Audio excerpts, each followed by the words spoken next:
Hello good morning everyone. मैं निर्मल वत्स G SSS Gohana और आज का हमारा टॉपिक है मांग वक्र में खिसकाव।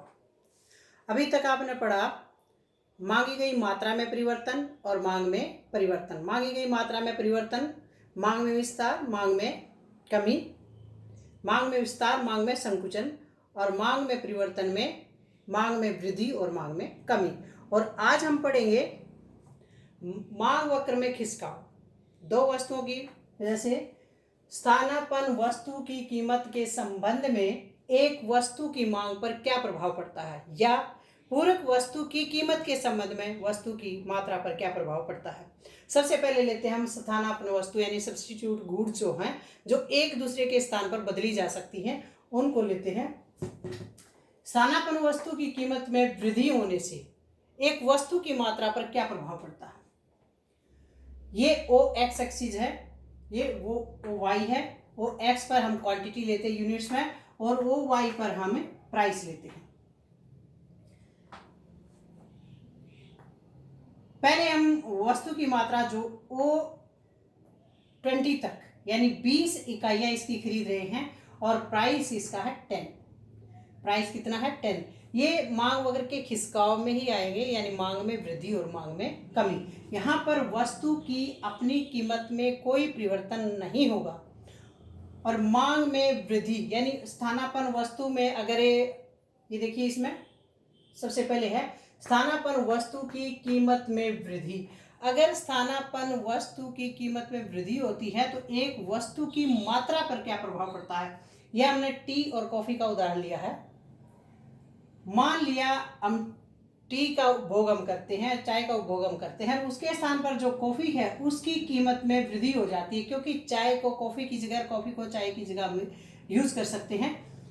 कॉफी की कीमत में अगर वृद्धि हो जाती, क्योंकि कॉफी चाय की स्थानापन्न वस्तु है, तो उससे क्या होगा, कॉफी की कीमत में वृद्धि होने से जो लोग कॉफी पीते हैं उनमें से कुछ उपभोक्ता कॉफी का सेवन छोड़ देते हैं और चाय पीना शुरू कर देते हैं। इससे क्या होता है, जो D1 मांग डिमांड वक्र है किसका, टी का, वो आगे खिसक कर D2 पर शिफ्ट हो जाता है, यानी मांग में वृद्धि हो जाती है।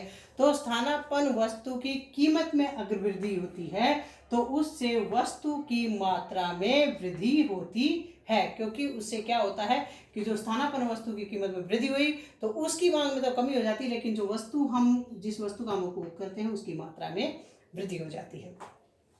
अगर स्थानापन्न वस्तु की कीमत में कमी होती है तो क्या होता है। स्थानापन्न वस्तु की कीमत में कमी होने से क्या होगा, पहले हमारा D1 डिमांड वक्र था टी का।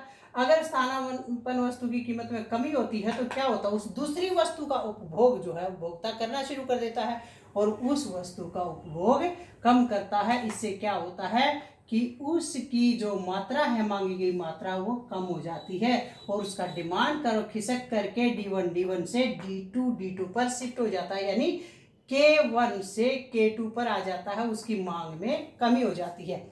इसमें डिमांड वक्र कहाँ गया था, जब वृद्धि होती है तो ये दाईं ओर खिसक करके चला गया था, ये बाईं ओर।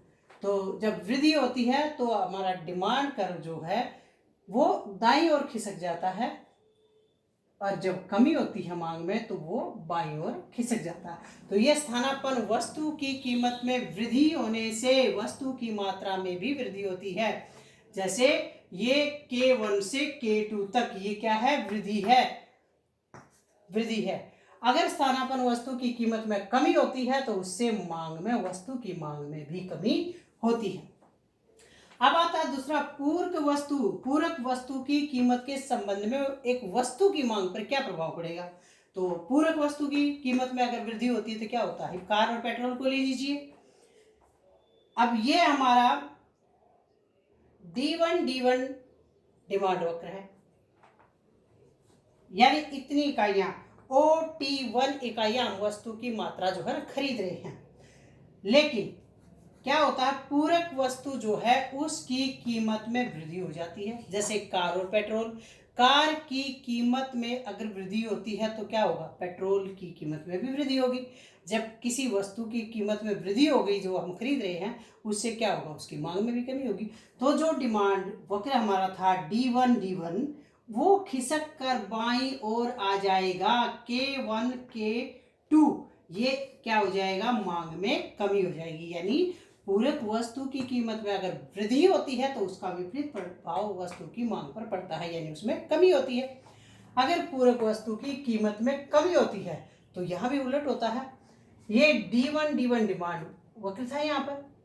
अगर पूरक वस्तु की कीमत में कमी होती है तो क्या होगा, उपभोक्ता उस वस्तु की ज्यादा मात्रा खरीदेगा और उससे डिमांड वक्र खिसक कर D2 दाईं ओर चला जाएगा। D2 दाईं ओर खिसक जाएगा। K1 से K2 यहाँ पर क्या हुआ, मांग में वृद्धि। तो मांग वक्र का खिसकाव दो वस्तुओं के संदर्भ में, यानी स्थानापन्न वस्तु और पूरक वस्तु। स्थानापन्न वस्तु का प्रत्यक्ष प्रभाव है और इसका उल्टा प्रभाव है। स्थानापन्न वस्तु की कीमत में अगर वृद्धि होती है तो मांग में भी वृद्धि होती है, और स्थानापन्न वस्तु की कीमत में कमी होती है तो मांग में भी कमी होती है। पूरक का विपरीत है। पूरक की अगर मांग में कीमत में वृद्धि होती है तो वस्तु की मांग में कमी होती है। यहाँ कीमत में कमी होती है तो यहाँ मांग में वृद्धि होती है। अब इसकी जो है मांग के तीन तरह की गुड्स हैं जो मांग के नियम में जिसका अध्ययन किया जाता है। तीन प्रकार की गुड्स हैं। कौन कौन सी है? एक तो सामान्य है, यानी मांग के नियम के अंदर किसका अध्ययन किया जाता है? एक तो सामान्य है, सामान्य वस्तुएं। सामान्य वस्तुओं का मांग वक्र कैसा होता है? ऊपर से नीचे की ओर ऐसा।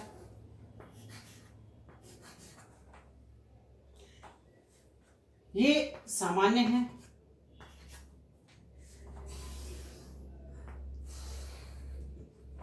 एक होती है निम्न कोटि की। यहां पर हमारा है क्वांटिटी, ठीक है, और यहां पर हमारी है प्राइस। यहां भी हमारी क्वांटिटी है और यहां पर हमारी प्राइस है। इनकम से कर सकते हो, इनकम का अगर डिमांड करना दिखा के इनकम का दिखा सकते हैं हम।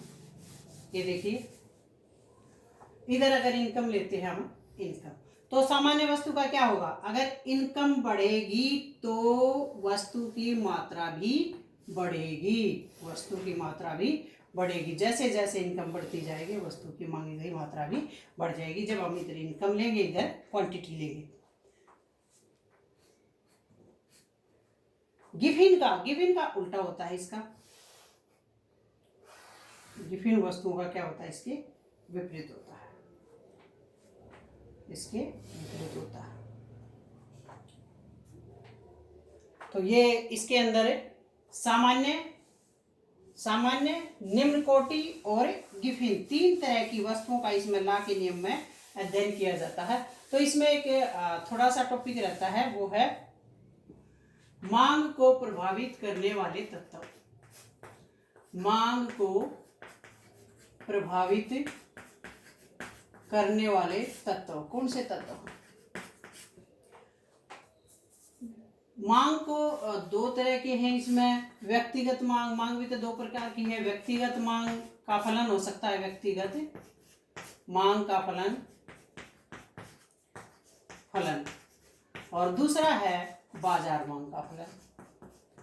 बाजार मांग का फलन, बाजार मांग का फलन। कीमत मांग का फलन, यानी जो इंडिविजुअल है, व्यक्तिगत मांग है, उसको कौन कौन से तत्व जो है प्रभावित करते हैं। तो DX, demand of commodity, is the function of PX, PR,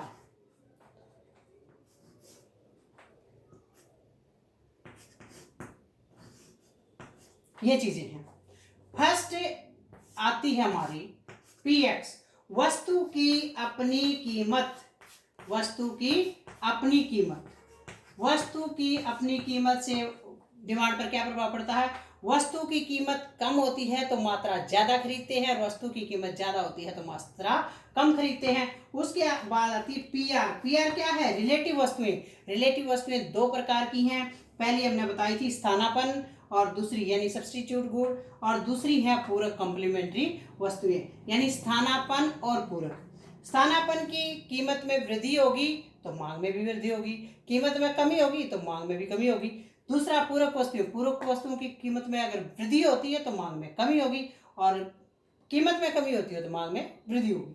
उसके बाद आती है उपभोक्ता की आय। उपभोक्ता की आय ज्यादा होगी तो मांग में वृद्धि होगी, उपभोक्ता की आय कम होगी तो मांग में कमी होगी। टेस्ट ये भी मांग को प्रभावित करता है। रुचियां अगर बढ़ती हैं तो मांग में भी वृद्धि होती है, रुचियां कम होती है तो मांग में भी कमी होती है। एक्सपेक्टेशन संभावनाएं, अगर भविष्य में उपभोक्ता की आय बढ़ने वाली है या कीमतें बढ़ने वाली है वस्तु की, उससे क्या होगा, मांग में वृद्धि होगी। अगर भविष्य में उपभोक्ता की आय कम होने वाली है और वस्तुओं की कीमत कम होने वाली है, उससे क्या होगी, मांग में कमी हो जाएगी। अब दूसरा आता है बाजार मांग फलन, यानी बाजार मांग फलन को क्या क्या प्रभावित करता है। ये सभी फैक्टर तो हैं ही, इसमें कुछ और फैक्टर ऐड हो जाते हैं। उसमें आता है पॉपुलेशन जनसंख्या। अगर जनसंख्या का आकार बड़ा है तो मांग ज्यादा होगी, जनसंख्या का आकार कम है तो मांग कम होगी। फिर जनसंख्या की रचना कि किस प्रकार से हैं, रिच ज्यादा हैं या पुअर ज्यादा हैं। ज्यादा रिच होंगे तो उनकी जो है जो मांग की होंगी, जरूरत की चीजें हों पहले कंप्लीट होंगी। अगर गरीब ज्यादा है तो उनका जो उपभोक्ता वस्तुओं की डिमांड उनकी ज्यादा होगी। उसके बाद आता है गवर्नमेंट पॉलिसीज। गवर्नमेंट पॉलिसी से भी जो है ना डिमांड पर प्रभाव पड़ता है। मान लिया अगर गवर्नमेंट मांग कम करनी है गवर्नमेंट को, तो वो क्या करती है, टैक्स लगा देती है, टैक्स बढ़ा देती है। टैक्स बढ़ने से उपभोक्ताओं की आय कम हो जाती है, जिससे वो वस्तु की कम मात्रा खरीद पाते हैं। अगर गवर्नमेंट को मांग में वृद्धि करनी है तो वो सब्सिडीज देती है। सब्सिडी देने से यानी सहायता, आर्थिक सहायता करने से लोगों की वास्तविक आय में वृद्धि हो जाती है और उससे मांग की मात्रा जो है बढ़ जाती है। उसके बाद आता है क्लाइमेट और सीजन यानी जो वेदर है या जो जलवायु है उसका भी मांग पर प्रभाव पड़ता है। गर्मी के मौसम में पेय पदार्थों की कीमत मांग ज्यादा हो जाती है। वर्षा के मौसम में छाते की मांग ज्यादा हो जाती है, और सर्दी के मौसम में उन्हीं वस्त्रों की डिमांड बढ़ जाती है। लास्ट आता है डिस्ट्रीब्यूशन ऑफ इनकम, आय का वितरण। अगर आय का वितरण समान है तो मांग में वृद्धि रहेगी। अगर आय का वितरण असमान है तो उससे क्या होगा, मांग पर विपरीत प्रभाव पड़ेगा। तो ये डिमांड को प्रभावित करने वाले तत्व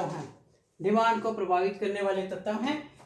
तो ये डिमांड का जो चैप्टर है वो कंप्लीट हो गया है। Theory of demand, concept of demand, law of demand, और change in quantity demanded, change in demand, फिर मांग का विस्तार, मांग का संकुचन, उसके बाद मांग में वृद्धि और मांग में कमी, और खिसकाव में भी स्थानापन्न वस्तुओं की कीमत में वृद्धि होने से वस्तु की मांग पर क्या प्रभाव पड़ता है, और पूरक वस्तुओं की कीमत में वृद्धि या कमी होने से एक वस्तु की मांग पर क्या प्रभाव पड़ता है। तो आज ये थ्योरी ऑफ डिमांड का चैप्टर कंप्लीट। तो इसे वीडियोस को देखना, पढ़ना, समझना और इसे याद करना। और आज के इस पीरियड में इतना ही। Thank you very much.